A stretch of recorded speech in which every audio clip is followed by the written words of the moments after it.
હરે કૃષ્ણ કૃષ્ણ કૃષ્ણ હરે હરે, હરે રામ રામ રામ હરે હરે.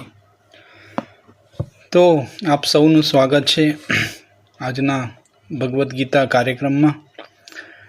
આજે આપણે ભગવદ્ ગીતા અધ્યાય 1 શ્લોક સંખ્યા 8 શ્રી ગુરુ શ્રી ગૌરાંગ અને જગદગુરુ શ્રી પ્રભુપાદની કૃપાથી સમજવાનો પ્રયાસ કરીશું. તો સૌથી પહેલાં પ્રાર્થનાથી આપણે આજના કાર્યક્રમની શરૂઆત કરીએ.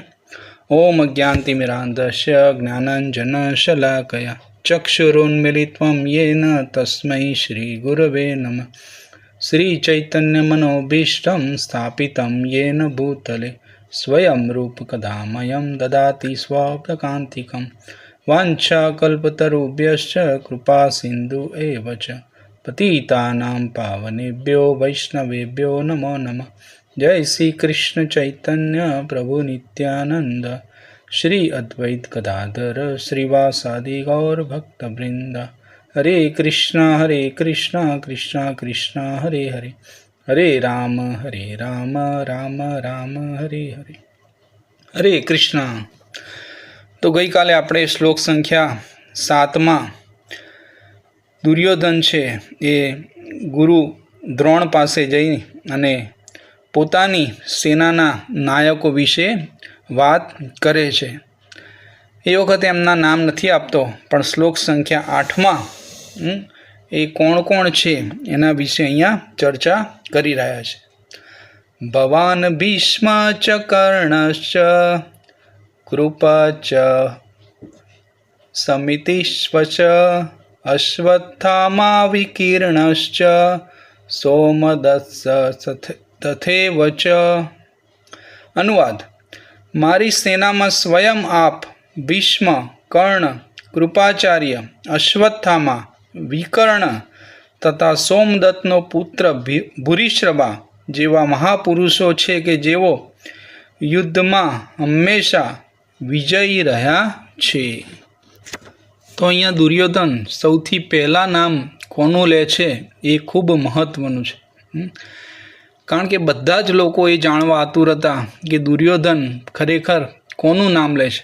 કારણ કે ક્ષત્રિયો માટે જો એનું અપમાન છે એ એના મૃત્યુથી પણ વધારે છે. અને દુર્યોધન બહુ જ ચાલાક હતો.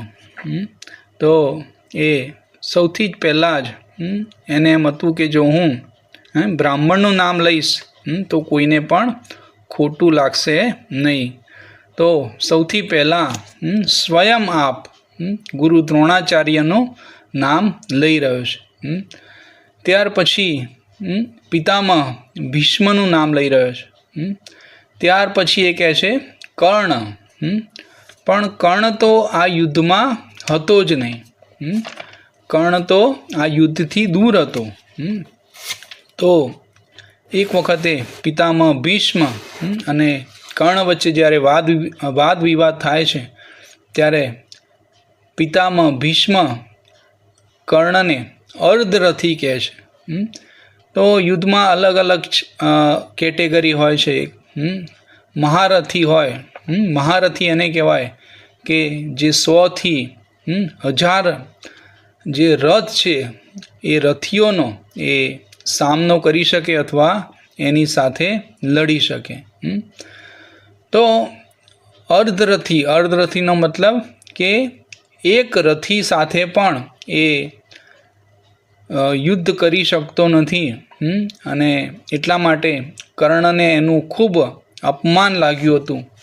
અને કર્ણે જ્યારે એ વખતે નક્કી કરી લીધું કે જ્યાં સુધી પિતામહ ભીષ્મ આ યુદ્ધમાં હશે ત્યાં સુધી એ યુદ્ધ લડશે નહીં. દુર્યોધને કર્ણને આ યુદ્ધમાં આવવા માટે ખૂબ સમજાવ્યો હતો, પરંતુ કર્ણ છે એ એની વાત હતી એના પર એ અડગ રહે છે. તો આ યુદ્ધમાં કૌરવોના પક્ષે સૌથી પહેલાં જે સેનાપતિ હતા એ પિતામહ ભીષ્મ હતા. પિતામહ ભીષ્મ 10 દિવસ સુધી એ કૌરવોના સેનાપતિ રહે છે.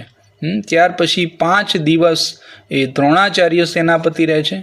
2 દિવસ છે એ કર્ણ સેનાપતિ રહે છે અને અડધો દિવસ શૈલ્ય અને સ્વયં દુર્યોધન છે એ કૌરવોના પક્ષે સેનાપતિ તરીકેની જવાબદારી છે એ નિભાવે છે. ત્યાર પછી એ કૃપાચાર્યનું નામ લે છે, કારણ કે કૃપાચાર્ય છે એ બંને કુળના કૌરવ અને પાંડવોના કુલગુરુ છે. ત્યાર પછી એ અશ્વત્થામાનું નામ લે છે, કારણ કે અશ્વત્થામા હતા એ દુર્યોધનના મિત્ર હતા અને ગુરુ દ્રોણને અશ્વત્થામા પ્રત્યે ખૂબ લાગણી હતી અને જ્યાં અશ્વત્થામા હોય ત્યાં જ ગુરુ દ્રોણ છે એ જ પક્ષમાં રહેવાના હતા. એટલા માટે એ અશ્વત્થામાનું નામ લઈ રહ્યો છે. ત્યાર પછી બીજો એક યોદ્ધા કે જે વિકર્ણ, તો વિકર્ણ કોણ છે? તો વિકર્ણ છે એ દુર્યોધનનો ભાઈ છે અને દ્રૌપદીને જ્યારે ભરી સભામાં અપમાનિત કરવામાં આવેલી ત્યારે આ વિકર્ણ હતો એ વિકર્ણે એનો વિરોધ કર્યો હતો. તો દુર્યોધનને એ સંદેહ હતો કે આને કદાચ પાંડવો પ્રત્યે થોડીક લાગણી છે, એટલા માટે એ વિકર્ણનું નામ પણ અહીંયા લઈ રહ્યો છે.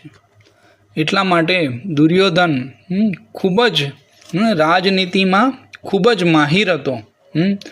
એટલા માટે એ દરેકના નામ છે એ લઈ રહ્યો છે.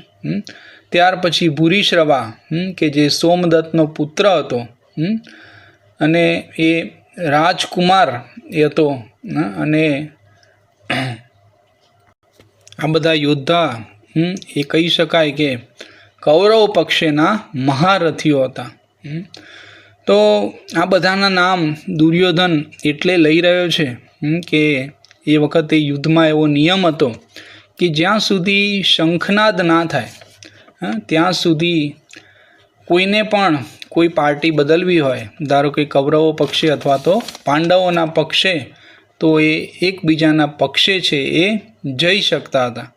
એટલા માટે દુર્યોધનને મનમાં એવો સંદેહ હતો કે ત્યાંથી પાંડવ પક્ષેથી કોઈ આવી જાય તો વાંધો નહીં, પણ મારા પક્ષેથી કોઈ પાંડવોના પક્ષે જવું જોઈએ નહીં.